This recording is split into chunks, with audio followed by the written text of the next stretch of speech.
여러분 안녕하십니까? 박상규입니다. 이 방송은 유튜브 KTV 뉴스에서도 실시간으로 보실 수 있습니다. 트럼프 미국 대통령이 미국의 원자력 발전량을 4배로 늘리겠다고 선언했습니다. 백악관은 인공지능 산업의 폭증에 따른 전력 수요를 감당하기 위해서라고 설명했습니다. 일요일이었던 지난 25일은 세계 실종 아동의 날이었는데요.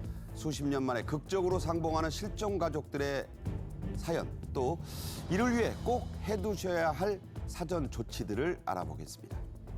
영어로 린치라고 불리는 사적 제재가 기승을 부리고 있습니다.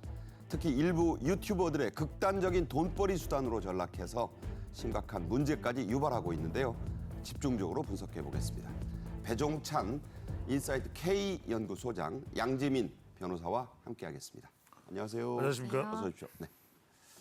자, 친환경 전력에 전력 투구했던 독일이 원전으로 유턴을 한 지가 꽤 됐습니다.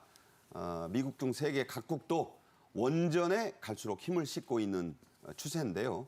자, 인공지능 산업이 엄청난 전기를 빨아들이기 때문에 감당을 기존의 전력이라든가 이런 뭐 태양광 같은 걸로는 도저히 감당할 수 없다는 얘기입니다. 그래서 트럼프 미국 대통령도 그 대열에 서기 시작했죠? 그렇습니다. 원전 르네상스 시대를 열겠다. 원전 슈퍼파워를 선언했습니다. 트럼프 대통령은 지난 23일 원전 관련 행정명령 4건에 서명을 했습니다. 한꺼번에? 그렇습니다. 원자력 규제위원회 개혁, 에너지부 내 원자력 에너지 연구 개혁, 연방정부 토지 내의 원전 건립, 미국 내의 우라늄 채굴 및 농축을 확대하는 내용이니까 핵심 내용들이 다 들어가 있습니다. 미국이 지금 현재 94기의 원전을 운용 중에 있는데 2050년까지 원자력 발전 용량을 4배로 300기가 됩니다. 4배로 확대하겠다. 그러니까 300기긴 해도 실제 용량은 4배가 되는 겁니다. 네. 트럼프 대통령은 원전에서 미국을 파워국가, 슈퍼파워국가로 만들 것이다. 다시 만들 것이다라는 것을 천명을 하고 있는 그런 상황입니다. 네. 하루에 이 행정명령 4건에 그것도 관련된 이 원전에 관련된 거에 다 저렇게 동시에 서명을 한 거예요. 최근에 이 하버드대에 대한 행정명령을 이 트럼프 행정부가 내렸는데 이걸 지방 법원의 한 판사가 가처분 신청을 인용해서 일단 받아들였고 그래서 멈춰섰습니다.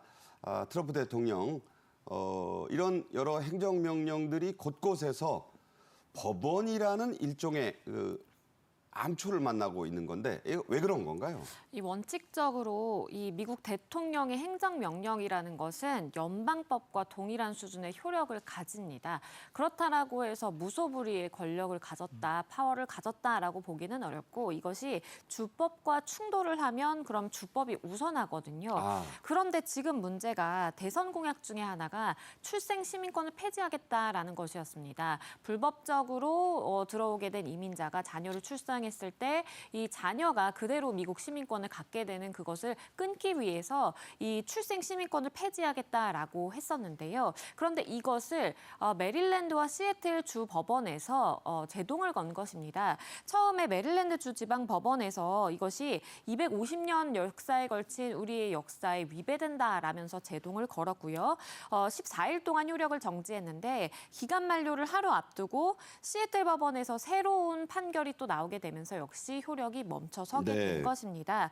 이렇게 트럼프가 급진적인 여러 가지 제도들, 정책들을 마련하고 있는데 번번이 법원에서 제동이 걸리고 있는 상황입니다. 네. 자, 미국은 아시는 대로 연방 국가입니다. 그런데 주의 권한이 어찌 보면 나라 하나하나와 맞먹습니다. 우리나라와는 전혀 다른 그런 구조인 것이죠. 트럼프 대통령의 이번 원전 관련 행정명령들도 주와 만약에 이 충돌하면 그 원전 짓겠다는 주에서 반대하면 비슷한 길을 따라갈 수도 있습니다. 그래서 이 트럼프의 원전 행정명령은 우선 대폭적인 규제 개혁에 이 초점을 맞추고 있죠. 그렇습니다. 이게 이제 원전이 필요하기 때문에 가는 것이기 때문에 그다지 이 주 차원에서의 반발이 그렇게 심각하지는 않을 것으로 보입니다. 트럼프 대통령은 원자력 규제개혁위원회에 개혁을 지시한 겁니다. 그러니까 신규 원전을 건설하고 운영하는데 그 전에는 절차가 많이 복잡하거든요. 그렇게 돼 있는 것을 18개월 이내에 심사를 마무리한다. 1년 반 안에. 그렇죠. 아주 적극적으로 원전 국가로 가겠다는 뜻인 것이고요. 백악관은 트럼프 대통령의 원전 르네상스 행정명령에 서명을 했다. 이렇게 설명을 하고 있습니다. 트럼프 대통령은 취임 직후 에너지 비상사태를 이미 선포한 바가 있습니다. 왜냐하면 실제로 과거에도 뉴욕 같은 데 정전 사태가 있었고 최근에는 또 스페인이나 포르투갈의 정전 사태가 있었거든요. 그렇죠. 이게 왜 그러냐면 점점 전기 자동차 또 AI 반도체 전력량 소모가 많아질 수밖에 없습니다. 그래서 취임 직후 에너지 비상사태를 선포를 했고요. 화석 연료와 관련된 규제 완화도 지속적으로 추진합니다. 그러니까 신재생 에너지도 개발을 하겠지만 이 에너지 믹스에서 화석 연료, 기존의 석탄, 석유 등에 대해서도 비중을 두는 것을 계속적으로 지속할 것으로 보입니다. 네. 이제는 우리도 AI 키우겠다고 뭐 대선 후보들이 너나 할 것 없이 공약하고 있으니까 전기가 절대적으로 부족하게 됩니다. 이제 가릴 때가 아니다. 이런 세계적 추세를 좀 지켜봤으면 하고요. 꿋꿋하게 원전 산업을 키워온 게 우리나라였죠. 그래서 이 세계적인 원전 르네상스의 추세에 우리가 최대 수혜국이 될 가능성 크죠. 그렇습니다. 이게 조선하고 비슷한데 왜 그러냐면 설계부터 시작해서 이 제조 그리고 마지막에 AS까지 가능한 국가가 사실상 한국밖에 없습니다. 그럴 정도로 자신감이 이제 뿜뿜 넘치는 것이 한국의 원전과 조선인데요. 원전 강국 한국이 세계적인 원전 르네상스의 최대 수혜 국가가 될 수 있다. 이런 기대감이 나오는데 우리의 분석이 아닙니다. 블룸버그 통신이 세계 원전 산업의 43%를 한국이 수주 가능할 것이다. 엄청난 이런 이야기를 얘기예요. 그렇습니다. 이게 왜냐하면 on time with budget. 그러니까 주어진 예산을 가지고 주어진 이 공기 내에 이걸 할 수 있는 국가가 없다라는 겁니다. 대표적인 것이 체르노빌 사고 이후에 프랑스에서는 오히려 탈원전 관경 여론이 나오거든요. 그러니까 최근에 EDF가 체코에서도 이 소를 제소를 하기로 했지만 프랑스의 문제는 뭐냐면 공기가 지연되는 거예요. 네네. 그걸 끊어낼 수 있는 나라가 대한민국이고 서방국들은 러시아나 중국의 원전을 맡길 수는 없다. 그러면 미국이 치고 나가는 이 파트너국으로는 한국이 될 가능성이 점점 더 높아지고 있습니다. 네, 이 성사 직전, 그 본계약 체결 직전이었던 우리의 이 체코 신규 원전 수주에 마지막 태클을 건 게 바로 프랑스 아니겠습니까? 프랑스의 마크롱 대통령이 지금 동남아 순방에 나섰는데 25살 연상 부인에게 뭐 얼굴을 얻어맞았다느니 하는 그런 재밌는 지금 해프닝까지 일어나고 있죠. 마크롱 대통령 왜 동남아에 가느냐? 이거 원전 수주 때문이잖아요. 그렇습니다. 뭐 부부 불화설이 아주 더 큰 뉴스가 되어버렸는데 사실 이렇게 순방을 하는 속내는 원전입니다. 이 마크롱 프랑스 대통령이 동남아 원전 세일즈에 돌입을 한 것인데 한국에 밀릴 수 있다 이런 이야기가 이제 나오는 자, 저 장면인데 그렇습니다. 저 직전 장면에서 부인이 얼굴을 밀치는 게 한번 나왔어요. 예, 네, 말씀하시죠. 그것 때문에 이제 불화설이 나온 건데 그 중요한 게 오늘 주제는 아니고요. 베트남, 인도네시아가 이제 급격한 산업화가 되거든요. 실제로 베트남 경우에는 평균 연령이 매우 낮아서 산업화가 더 계속해서 급속도로 이어지고 있습니다. 이러다 보니까 많은 전력량이 필요할 수밖에 없고 원전을 적극적으로 도입하게 되는 것인데 프랑스가 베트남하고 또 특수관계라고 봐야 되지 않겠습니까? 그래서 원전, 위성, 국방 등 무엇보다도 14개의 협약까지 체결하는데 최근에 국내에서의 마크롱 대통령의 인기가 더 높지 않습니다. 그러다 그렇죠. 보니까 이렇게 수출 쪽에 무게를 싣고 있는 것인데 베트남은 지난해 원전 개발을 이제 재개하기 시작을 했고 러시아와 첫 계약을 체결. 사실은 프랑스는 체코와 아주 하고 싶었습니다. 한데 여러 가지 조건상 한국에게 밀린 것이거든요. 이것을 빨리 지금 베트남 쪽으로 치고 들어가고 있는 것이 마크롱 대통령의 순방이라고 볼 수 있겠습니다. 네. 프랑스와 베트남은요, 사실 그 옛날에 식민지로 프랑스가 미국 이전에 훨씬 이전에 지배를 했었죠. 그리고 베트남전 이전에 그 유명한 디엔비엔프 전투에서 프랑스가 베트남에게 완전히 참패했던 그런 악연도 있는데 지금 이런 것 저런 것 따질 때가 아니란 뜻입니다. 자, 미래 원전의 핵심 가운데 하나 SMR, 즉 소형 모듈 원자로입니다. 이거 지금 미래의 핵심 이 원자료 수출 품목이에요. 자, 우리 한수원 이미 발빠르게 움직이고 있죠. 그렇습니다. 우리는 여기서도 상당히 기술이 지금 또 진전되어 있는 상태입니다. 말 그대로 미래의 원전은 a small modular reactor 이렇게 이야기를 하는데 이게 바로 뭐 소형 원전인데 대형 원전하고 비교를 해봤을 때 훨씬 더 안전하고 빨리 만들 수가 있고 그리고 에너지 효율도 훨씬 더 높은 것이 바로 SMR입니다. 한국 수력원자력은 미국의 SMR 개발사 이 오클러와 업무 협약이 체결된 왜 그러냐? 우리의 역량이 상당히 진전되어 있기 때문에 건설하고 이런 부분들을 협력할 수 있기 때문입니다. 아이다호 국립연구소에서 4세대 SMR 개발에 손을 맞잡고 있는 그런 상황인데 제작성 평가, 공급망을 구축하고 시공 평가 등 여기서 대한민국이 탁월합니다. 그러다 보니까 이제 협력 계획이 만들어지는 것인데 한국 수력원자력은 이게 1세대, 2세대, 3세대인데 4세대로 넘어가야 이제 미국의 빅테크 기업인 MS나 이런 기업들이 아마존이나 이런 기업들이 이제는 이런 SMR에 투자를 하게 되거든요. 선도 기업과의 협력이 필요한데 바로 그 대상이 대한민국입니다. 네. 자, 이제는요, 세계가 한 시장입니다. 과거의 악연이니 이념이니 하는 게 소용이 없는 시대가 됐습니다. 원전, 우리 국민의 먹거리를 위해서 누가 정치를 하든 잘 하기를 당부해 봅니다. 자, 다음 주제입니다. 지난 5월 25일 일요일이었어요. 방송이 없었기 때문에 말씀 못 드렸는데 세계 실종 아동의 날이었습니다. 자식을 잃어버린 부모는 돌아가실 때까지도 죽을 때까지도 가슴에 담고 잊지 못한다고 하는데요. 영상으로 보겠습니다. 창진이가 자꾸 바깥에 나간다니까 왜 바깥에 이제 앞집에서 좀 앉아 있어라 했더니 조금 있다 나가 보니까 없어. 아이고 그러면은 요만했겠지. 얘가 5살이래. 네 버렸다 생각 안 하고 네가 나를 버렸다 생각하지 말고 DNA 검사를 먼저 하고 엄마 아빠 찾아이. 네, 뭐 드라마나 영화에 잃어버린 자식 알고 봤더니 내 아이더라 그런 소재가 많지 않습니까? 자, 그야말로 오랫동안 실종됐던 아이들이 많은데 통계가 있나요? 통계가 있습니다. 실종된 지 1년이 넘은 아동이라든지 지적 장애인을 포함한 인원이 1,417명이고요. 오. 복지부가 이 최근 3년 동안에 그 통계를 분석을 해봤는데 사실 3년 동안 이 실종 아동의 99%는요. 실종되고 신고된 지 1년 내에 다 이제 부모를 찾아가고 발견이 됩니다.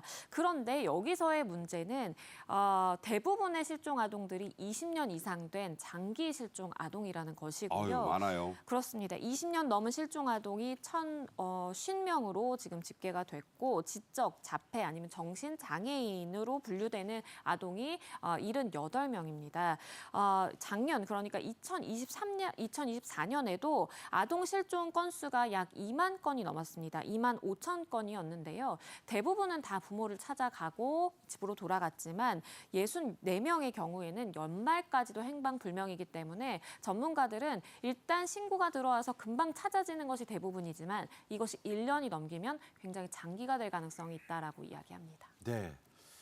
자, 이렇게 자식을 갑자기 잃어버렸고 찾겠지 했는데 20년을 넘는다. 이거 참 상상하기 어려운 일입니다. 실태가 어떤가요? 이게 참 마음이 아픈 사연들이 좀 많습니다. 이제 다들 기억을 하실 텐데 송혜이 양 좀 찾아주세요라는 이 게시물이라든지 현수막을 길 가다가 정말 쉽게 찾아볼 수가 있거든요. 오래됐죠. 오래됐습니다. 1999년에 평택에서 실종된 이 송혜이 양인데요. 집 근처에 이 버스 정류장에서 실종이 됐습니다. 그런데 이 부모님께서 동물 농장을 크게 운영하시던 분이셨는데 이 송혜이 양이 실종되다 보니까 생업을 정말 접고 전국을 이 트럭을 타고 누비면서 정말 끼니를 라면으로 때우면서 현수막을 붙이고 실종 전단지를 나눠주기도 했었고요. 그런데 이 마지막이 참 안타깝습니다. 네. 어머니의 경우에는 이 송혜이 양이 실종되고 우울증을 앓다가 극단적인 선택을 했고요. 아이고. 아버지의 경우에는 송혜이 양의 또 역시 전단지를 나눠주기 위해서 길을 나섰다가 덤프트럭과 충돌을 내서 그렇죠. 사고가 발생해서 안타깝게 사망하는 일이 있었습니다.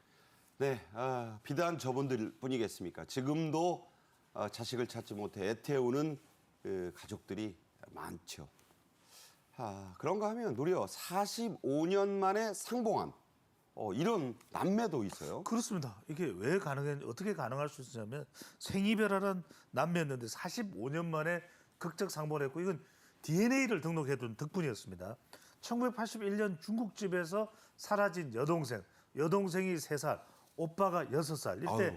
아동보호시설에 이제 입소가 된 여동생입니다. 여동생 A 씨가 2009년에 부산 남부경찰서에 이제 유전자 검사를 신청을 한 거예요. 본인이 그렇죠. 그러니까 이제 이전에 등록을 해뒀던 덕분에 이게 이제 일치가 되는 그게 이제 대조가 된 겁니다. 경찰이 2023년 이후에 오빠 B 씨의 유전자 대조를 검사를 이제 의뢰하게 된 것이고 이러다 보니까 대조해 보니까 맞아 남배가 맞아요 이러면서 이제 서로 찾게 된 거죠. 그러니까 서로가 서로를 찾으려고 했을 때 그냥 뭐 얼굴 인상착의나 이거 가지고 안 됩니다. 안 되죠. DNA 완전히 너무나도 45년 만이니까 서로가 변한 거예요. 이럴 때 DNA를 통해서 서로가 남매인지 가족인지 이것을 찾을 수가 있게 된 겁니다.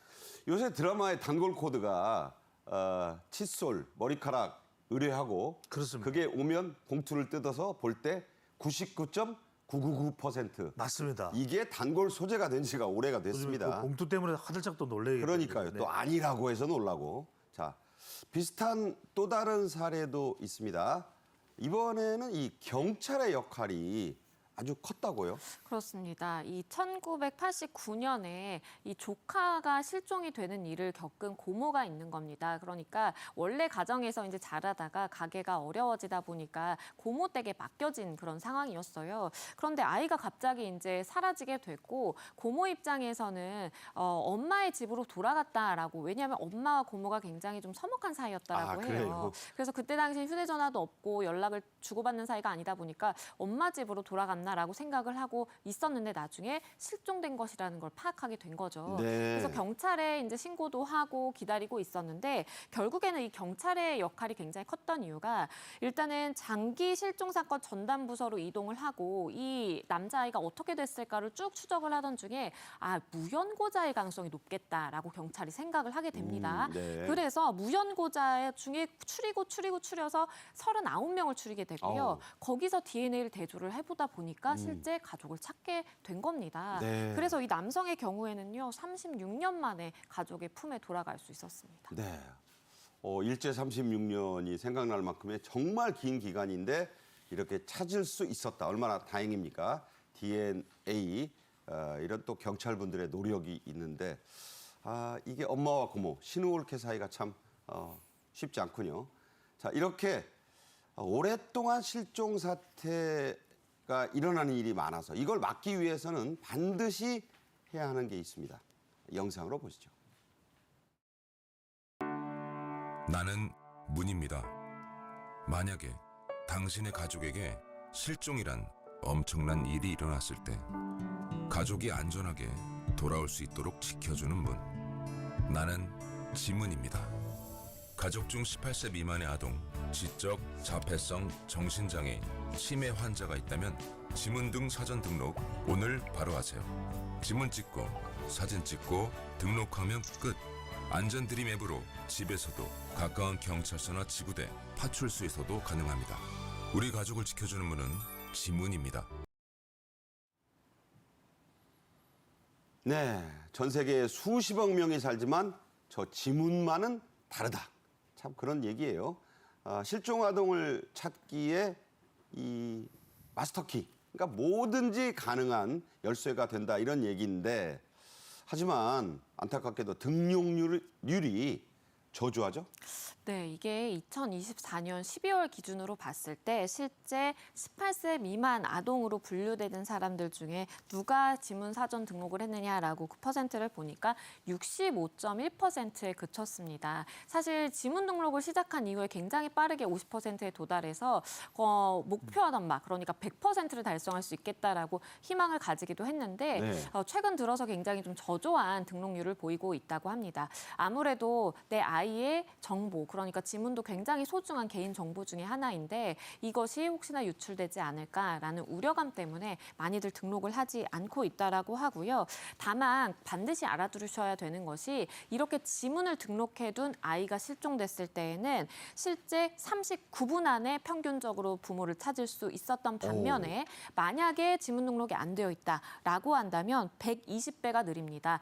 82시간이나 소요된다라고 해요. 그렇기 때문에 지문 등록의 경우에 개인정보가 유출된다라는 우려보다는 내 아이가 혹시나 실종이 됐을 때 빨리 30분 내외의 시간 동안에 찾아낼 수 있다라는 점에 좀 초점을 맞추면 좋겠습니다. 네. 우리나라 절대 ICT 강국입니다. 믿고 등록을 해야 40분도 안 돼서 찾는다는 게 대단한 거 아니겠습니까? 자, 그렇다면 이 사전 지문 등록 절차가 궁금합니다. 어떻게 하면 되죠? 그렇게 어렵지 않습니다. 경찰은 2012년부터 지문 등 사전 등록제를 운영하고 있습니다. 이제 사진도 이제 등록을 할 수가 있죠. 가족 증명 서류를 지참을 해서 여성 청소년계 또 지구대 파출소에 등록을 하면 되는데 이렇게 되면 뭔가 좀 찾아가야 되나 생각해서 어렵다고 좀 불편하다 생각하시는데 그렇지 않습니다. 네. 또 앱을 통해서 드림 앱을 통해서 안전 드림 어플리케이션을 이용해서 가정에서 손쉽게도 등록을 할 수가 있습니다. 앱만 깔고 하시면 된다. 그렇습니다. 그렇게 되면 아동 실종 상황이 발생했을 경우에 지문 대조로 빠른 해결이 가능합니다. 특히 이제 어린 아이들의 경우에는 이게 놀이동산 갔다가 아이들을 잃게 되는 경우들이 많거든요. 그렇죠. 이럴 때 이걸 등록을 해두면 빠른 시간 내에 찾을 수 있기 때문에 안전 드림 앱을 통해서도 될 수 있다라는 말씀 그렇게 어렵지 않다라는 거 꼭 염두에 두시면 좋겠습니다. 저도 좀 알아둬야겠습니다. 어린 아이라 하더라도 반드시 사전 지문 등록을 하셔라. 또 굳이 경찰서, 파출소 안 가셔도 된다. 자, 이런 얘기입니다. 실종된 아이를 찾기 위해서 다양한 기술들이 활용되고 있습니다. 그 가운데 하나를 보여드리겠습니다. 나이 변환 기술은 한국인 데이터베이스를 활용해서 나이가 들어감에 따라서 얼굴이 어떻게 변하는지를 분석을 해서 입력되는 사진, 얼굴 사진을 바탕으로 10년 후, 20년 후를 자동으로 예측할 수 있는 기술입니다. 여기에 나이 변환 기술을 적용하면 이런 모습이 나오는데요. 여기에 옷차림과 머리 모양을 바꾸면 만 23세 현재와 같은 모습이 나옵니다. 네, 역시 드라마나 영화 같은 데서 많이 보죠. 나의 10년 후, 20년 후, 30년 후 모습이죠. 그런데 저는 이런 게 실제 이 가능하다. 처음 알았습니다. 자, 이걸 개발한 게 궁금한데 어떻게 개발한 거죠? 이게 2019년에 한국과학기술연구원에서 나이 변환 기술이라는 것을 개발을 합니다. 그러니까 내가 10년 뒤, 20년 뒤 어떻게 생겼을까라는 것을 궁금해서 저렇게 기술을 적용해 볼 수도 있지만 실제 실종 아동을 찾는 데 있어서는 굉장히 중요한 기술로 활용이 될 수 있는 것입니다. 이 실종 아동의 예측 이미지를 만들어서 이것을 관련 기관에 이렇게 제공을 하기도 하고요. 홍유진 교수가 특히 이렇게 아동 전문 기관에 주기적으로 실종 아동의 이 데이터베이스를 가지고 활용을 해서 지금 정도 이런 모습일 것이다라는 저 자료를 왼쪽이 나이 드시면 저렇게 된다 이거죠? 맞습니다. 그런 것들을 다 이제 적용을 해서 사진들이라든지 정보를 제공을 한 겁니다. 실제 이러한 기술이 적용이 돼서 실종 아동을 찾는 일이 있었어요. 그러다 보니까 정부에서 이 홍유진 교수에게 보건복지부 장관 표창까지 수여하기도 했고요. 이런 기술을 이렇게 무료로 좋은 일에 사용하도록 결정하게 된 것도 굉장히 좀 칭찬받아야 된다라는 생각이 듭니다. 네. 지방자치단체에서도 이 기술을 적용해서 실종 아동을 찾아내는데 쓰고 있는 경우가 있습니다. 자, 어디죠? 그렇습니다. 관악구입니다. 바로 어떤 방식이냐면 2024년에 정부 혁신 왕중환 정전을 열었습니다. 왕중왕. 실종 아동 추적 기술을 이제 발견을 한 콘테스트 한 거네요. 그렇습니다. 발명을 한 이제 기술에 주목을 하게 되는 것인데 관악구는 실종 아동 실시간 추적 시스템에 이제 국무총리상을 수상을 했습니다. 어린이집에 원아들이 이탈하는 것을 이제 예방하기 위한 것인데 실종 시에 10분 내에 발견이 가능했습니다. 어떤 방법이냐면 아이 가방에 장비를 설치하는 겁니다. 훼손되지 않게요. 그래서 일정 거리 이상 떨어지게 되면 알리게 됩니다. 이게 참 중요한 것이 아이들은 어느 순간 작고 빠르기 때문에 어디로 사라졌는지 찾기가 매우 그럼요, 힘듭니다. 그럼요. 이럴 때 자동으로 알려주게 되고 이것이 이제 위치를 그대로 확인할 수 있기 때문에 서울 관악구는 아동 위치 정보를 실시간으로 전달되는 시스템을 이것을 운영을 하게 된 겁니다. 그러니까 이게 참 중요한 것이 이런 게 없으면 아이가 사람이 많은 데서 또는 길거리에서 어딘가로 사라졌을 때 못 찾죠. 찾기가 매우 힘듭니다. 못 찾죠. 이럴 때 빠른 시간 내에 정확하게 위치를 전달하는 시스템, 바로 실시간 시스템을 서울시 관악구가 지자체로서 운영을 하고 있는 것입니다. 아프지 않게 그 신체 칩을 삽입하는 영화가 있어요. 저는 언젠가는 이것도 적용이 되지 않을까. 뭐 논란은 좀 있습니다. 실종 아동들 중에는 가출한 사례도 적지 않다고 하는데요. 가출 청소년을 발견하고도 신고하지 않으면 이 형사처벌 받죠? 그렇습니다. 이 실종아동법 위반에 해당할 수 있습니다. 실종 아동이라고 하더라도 본인이 그냥 안전하게 보호해야지라고 생각하면 절대 안 되고요. 경찰에 신고하지 않고 정당한 사유 없이 실종 아동을 보호할 경우에는 5년 이하의 징역 또는 5천만 원 이하의 벌금에 처해질 수 있기 때문에 주의를 해야 무겁네요. 됩니다. 그렇습니다. 왜냐하면 이 실종 아동을 보호한다라는 명목을 가지고 실제 다른 범죄에 사용을 한다라든지 아니면 노출이 될 수 있기 때문입니다. 특히나 이제 단골조 손님이라고 할 수 있는 그 범죄가 우리가 성범죄를 생각을 해볼 수 있겠는데요. 오픈 채팅방을 통해서 이렇게 너 오갈 곳이 없니? 가출했니? 라고 해서 내가 보호해줄게 라고 한 후에 성범죄의 대상으로 이제 이용을 하는 경우가 있기 때문에 이렇게 엄벌에 처하는 법정형이 규정이 되어 있고요. 만약에 이제 성적인 의도를 가지고 있다라든지 약취의 유인의 의도를 가지고 접근했다라고 한다면 가중처벌 가능합니다. 네. 그런 목적이 아니더라도 아이고 예쁘네, 내가 좀 데리고 있어야겠다 이런 생각 하시면 큰일 납니다. 다시 한번 말씀드립니다. 자, 영화나 드라마에는 법을 통하지 않고 사적으로 보복하는 사례가 많이 나옵니다. 시청자 입장에서는 좀 통쾌하죠. 뭐 악마 판사 뭐 이런 것도 제가 본 적이 있는데 모두 불법입니다. 영어로 린치라 불리는 이 사적 제재의 문제점 집중 분석하는 시간 갖겠습니다. 먼저 영상 보겠습니다.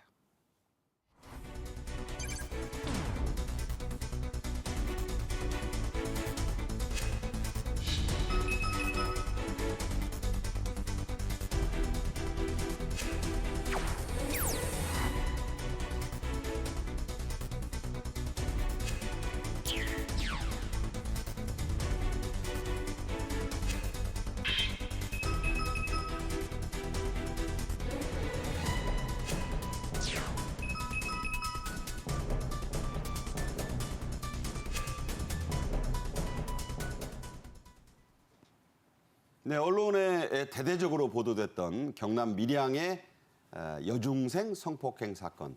자, 피의자의 신상을 공개한 유튜버 결국 실형을 선고받았네요. 맞습니다. 일명 유튜버 전투토끼라고 불리는 한 채널 운영자가 있었는데요.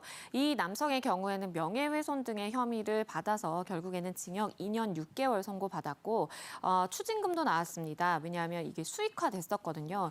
782만 원가량을 추징한다라는 선고가 나왔고 그리고 이 부부관계에 있는 아내가 있는데 아내는 잘 보시면 개인정보보호법 위반입니다. 공무원이네요. 그렇습니다. 아내가 한 주민센터에서 근무를 하는 이 공무원인데요. 남편이 이런 사람들에 대해서 신상을 좀 공개를 해야 되겠다, 정보가 필요하다라는 이야기를 듣고 이 아내가 실질적으로 무단으로 동의를 받지 않고 주민등록번호를 조회를 한다라든지 가족관계를 떼본다라든지 이런 식으로 개인정보보호법을 위반을 했기 때문에 함께 이제 재판을 받았고요. 아내의 경우에는 징역 2년, 집행유예 3년을 선고받았습니다. 네. 절대 개인정보 유출이니 뭐니 다 이거 위법, 불법이라는 점 역시 다시 한번 상기해 드리겠습니다. 자, 이 과정에서 피해자에 대한 2차, 3차 가해도 논란이 많이 됐죠? 그렇습니다. 이런 고발 형태로 폭로를 하는 것에 과연 피해자의 동의가 있냐는 부분이거든요. 그러니까 밀양 성폭행 피해자도 2차 가해 논란이 되는 것이 동의 없는 폭로입니다. 그러니까 피해자는 마치 정의 구현을 한다는 명분은 있을지 몰라도 그게 원하지 않는 것일 수도 있거든요. 그렇죠. 그것은 정당한 법적 절차를 통해서 이루어져야 되는 것인데 더군다나 공개된 이 내용들을 보면은 피해자의 음성이 그대로 노출이 됩니다. 위험하죠. 그럼 이러면은 그대로 그 기억이 살아날 수밖에 없는 것이고 판결문까지도 유포가 되면서 이런 2차 가해 위험성도 다분히 지금 지적이 되고 있는 상황입니다. 네. 재판부는 이 검찰이 구형한 것보다는 낮은 형량을 선고했습니다. 하지만 이게 사적 제재다. 이런 전망은 명확하게 했죠. 그렇습니다. 애초에 검찰은 이 남성에게 징역 5년 그리고 이 부인 여성에게 징역 3년을 구형을 했는데요. 그러면서도 재판부가 굉장히 이제 엄단에 처해야 된다라고 피력을 한 부분이 있습니다. 그러니까 객관적이고 공정한 법적 절차를 거치지 않은 채 인터넷상에서 떠도는 정보만을 가지고 가해자를 특정하고 그리고 이렇게 중대범죄자로 기정사실화해서 공개하는 것은 사적 제재로서 엄벌이 불가피하다라고 밝혔고 그리고 사건과 무관함에도 불구하고 이 유튜브 채널로 인해서 신상이 공개돼서 정상적인 사회생활을 해나가기 어려운 사람도 있다라고 하면서 실제 이 유튜버가 공개한 정보와 가해자의 정보가 일치하지 않는 부분까지도 꼬집었습니다. 네. 중요한 것은요. 다시 한번 말씀드리지만 피해자의 인권이에요. 그러니까 가해자의 그 인권도 중요하지만 2차, 3차 피해 절대 안 된다는 얘기입니다.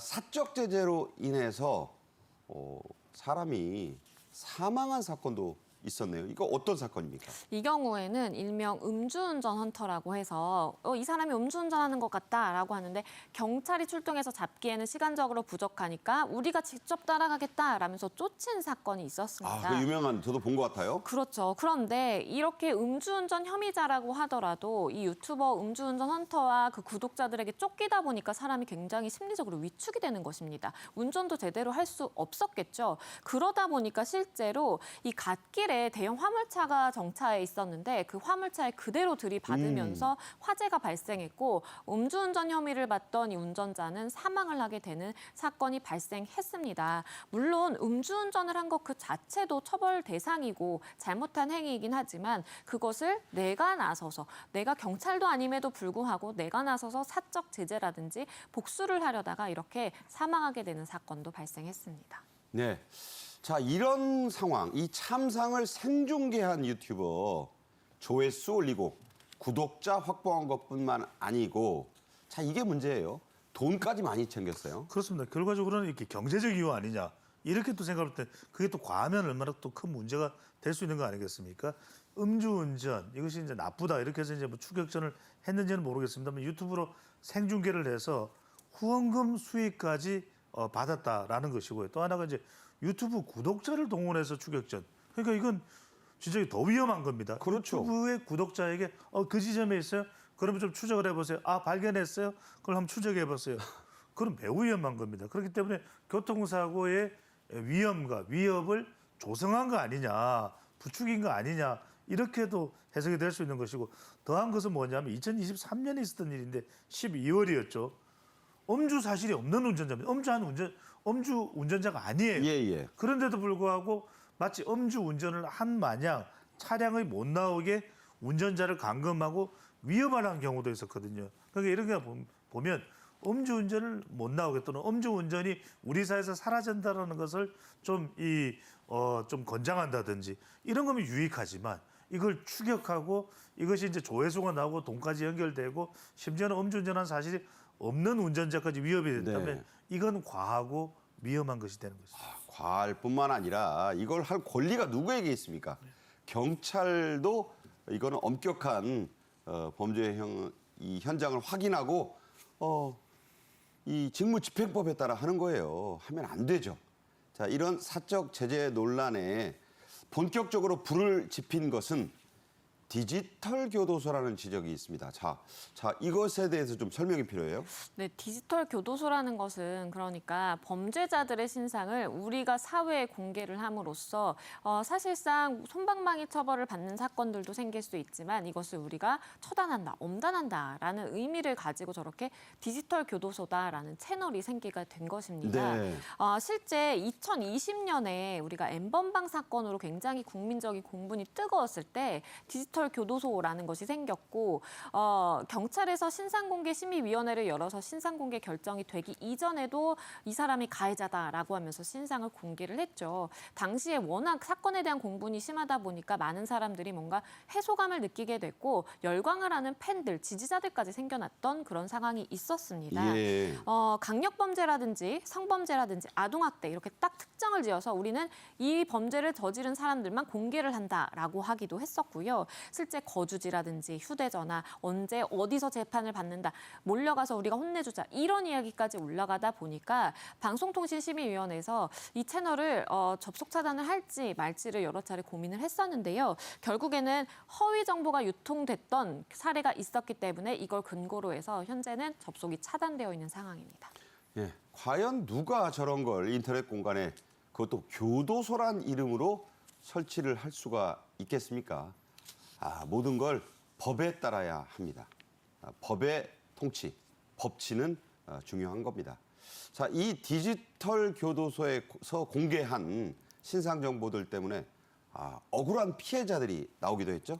그렇죠. 이게 수사기관에서 진행을 하는 것이 아니다 보니까 아무래도 많은 제보를 받는다라고 하더라도 그 정보가 굉장히 옳은 정보냐, 정확한 정보냐라는 물음이 계속해서 생길 수밖에 없는 것이고요. 실제 엉뚱한 사람, 그러니까 판사라든지 아니면 뭐 대학생, 교수, 직업을 불문하고 엉뚱한 사람, 동명이인의 신상 정보를 올려놓은 경우도 있었습니다. 실제 한 대학생의 경우에는요, 나는 그런 범죄를 저지르지 않았다라고 본인이 다니는 학교 게시판에 글을 올리고 극단적인 선택을 하게 되는 사건도 있었고요. 한 대학 교수의 경우에도 본인은 그런 범죄를 저지르지 않았다라고 하면서 실제 수사기관에 수사를 의뢰하는 사건도 있었습니다. 실제 가해자들의 경우에는 신상 정보가 공개돼도 일정 부분의 뭐 해소감이라든지 이런 걸 느낄 여지가 있다라고 볼 측면도 있지만 네. 아예 다른 무관한 그냥 일반 생활을 살아가고 있는 사람들에 대한 신상 공개를 저렇게 하면서 뭐 성범죄자다 아니면 뭐 아동학대자다라고 하는 것 자체가 피해자들을 양산한다라는 비판이 거세게 제기됐습니다. 네, 우리나라 사람 이름이 되게 세 글자잖아요. 김이박 많고, 저도 박씨입니다만 동명이인이 너무 많아요. 제 이름 치고 들어가면 수십 명 나오더라고요. 그런 그 억울한 피해자 왜 안 생기겠습니까? 절대로 하지 말아야 될 범죄 행위 아닌가 싶습니다. 자, 이 사이트를 처음으로 개발한 사람, 이 사람도 실패를 인정했죠? 그렇습니다. 과했다. 또 이거는 이제 불법의 소지가 있는 것이고요. 디지털 교도소의 최초 개발자도 피의자 검증에 한계가 있다. 그리고 무단 신상 공개는 단지 분풀이밖에 안 됐다. 자백을 한 겁니다. 네. 자인을 한 겁니다.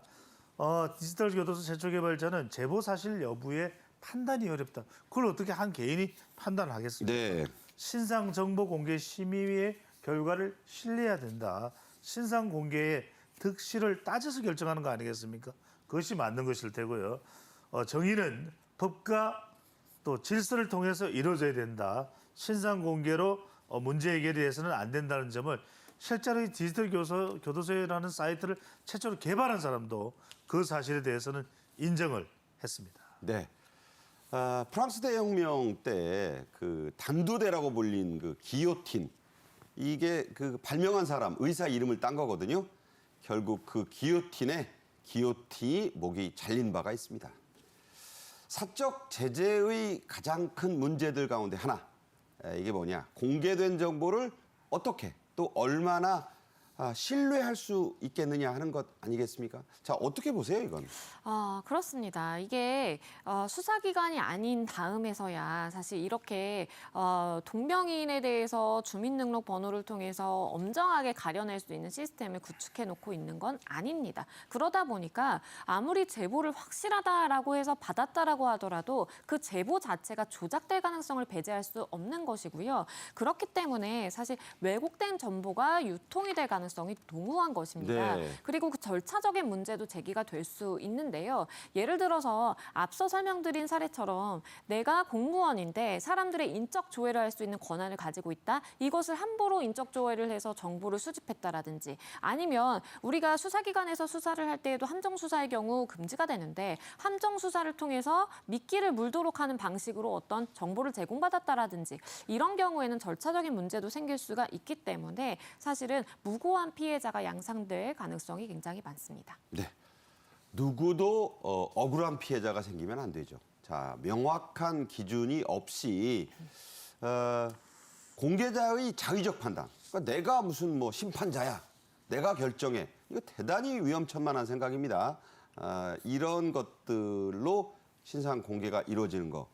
이거 큰 문제 아니겠어요? 그렇죠. 피해를 생각하지 못하거나 무시할 수도 있다는 것이죠. 뭐 때문에? 돈 때문에. 그래서 더 문제가 되는 건데 사적 신상 공개의 범위 또 이유, 방법 모두가 자의적으로 결정됐다는 거죠. 이건 자의적으로 결정돼서는 안 되는 것이거든요. 굉장히 객관적으로 결정돼야 되는 것이고 사회적 관심이 높은 사안 위주로 선택이 돼서 이런 걸 알림으로 해서 많은 사람들이 접속을 하고 그렇다면 이것이 수익과 연결됐던 거 네. 아니냐 이렇게 생각할 수밖에 없고 처벌을 감수하겠다 심지어는 그래서 공개하는 사람들이 이제 모욕을 하는 것이고 금품 요구나 또 협박까지 이어지게 되는 것이거든요. 절대로 이런 부분들이 임의로 이루어져서는 안 된다는 것도 확인할 수가 있는 부분. 네. 자, 여기에서 더 심각한 문제가 있어요. 이게 피해자가 나오는 건데 이게 이 2차 가해, 3차 가해로 인한 피해. 자, 이걸 더 중요시해야 되지 않을까요? 그렇습니다. 그러니까 이렇게 사적 신상 공개를 하면은 그 공개한 사람뿐만 아니라 이번에는 그걸 보게 되는 사람만 저 나쁜 사람이네. 그러면 이제 2차, 3차 뭐 N차대로 이렇게 사이버 불링이 이제 또 다른 가해가 이어질 수가 있는 것이고요. 대상자 주변 사람들도 괴로울 수밖에 없습니다. 주변 사람들도 어떤 경우에는 노출되는 경우도 있기 때문에 이게 사적인 연좌제냐 이런 비판까지 나올 수밖에 없고요. 또 수사 과정에 신상이 이제 공개되게 되면 이것은 수사의 공정성까지 저해될 수 있다는 우려까지 나오면서 이런 신상을 공개하고 또 이런 이 개인과 관련된 정보가 피해가 공개되는 부분에 대해서 매우 좀 엄중해야 될 필요성이 부각되는 이유로 보입니다. 네, 이거 사이버 불링이라고 이제 영어로 좀 어려운 말이긴 한데, 자, 이게 심각하고요. 아울러 공정성에도 문제가 있고, 자, 사적 연좌제. 법적으로는 이거 어떻게 봐야 될까요? 법적으로는 위법의 소지가 많습니다. 일단은 뭐 이렇게 사적 제재를 하는 것 자체가 다른 사람의 신상 정보를 공개를 하면서 명예훼손에 대한 내용이 담길 수밖에 없는 구조입니다. 그렇기 때문에 우리의 법 체계상 허위의 사실을 공표한 명예훼손뿐만 아니라 사실의 적시를 통한 명예훼손 역시도 처벌을 하고 있기 때문에 일반적으로 생각을 해봤을 때 정보통신망법 위반 명예훼손을 생각을 해볼 수가 있는 것이고요.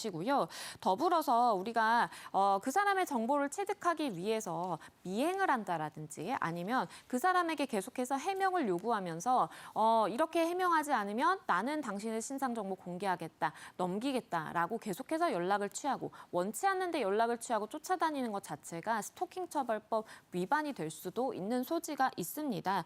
더불어서 개인의 이런 민감 정보, 그러니까 사진이라든지 뭐 주민등록 번호라든지 거주지, 휴대전화 번호 이런 것들 역시 개인 정보에 속하는 것인데 개인 정보에 대해서 내가 다른 사람의 동의 없이 취득한다라든지 이것을 사용한다라든지 이것도 개인정보보호법 위반이 될 수 있습니다. 그렇기 때문에 이렇게 사적 제재 아니면 내가 나쁜 사람들을 응징하는 굉장히 좋은 목적을 가지고 있다라고 겉에서는 이야기를 한다고 하더라도 결국에는 행위 하나하나만을 나눠보고 보면 다 불법의 집약체다라고 볼 수밖에 없겠고요. 그렇기 때문에 이런 신상정보 가해자를 혼내주자라고 하는 유튜버들이 대개는 본인의 얼굴을 공개하지 않고 굉장히 좀 이렇게 밀행성을 중요시하면서 본인의 방송을 이어가는 것 자체가 본인의 행위가 위법하다라는 것을 알고 행동하는 것이다라는 좀 생각이 듭니다. 네.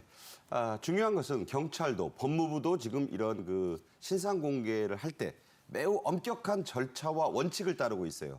자, 이렇게 사적으로 뭐 연좌죄를 하고 자의적으로 판단하는 것 모든 것이 우리나라의 형사사법 이 체계를 뒤흔드는 엄연한 불법이라는 것이죠.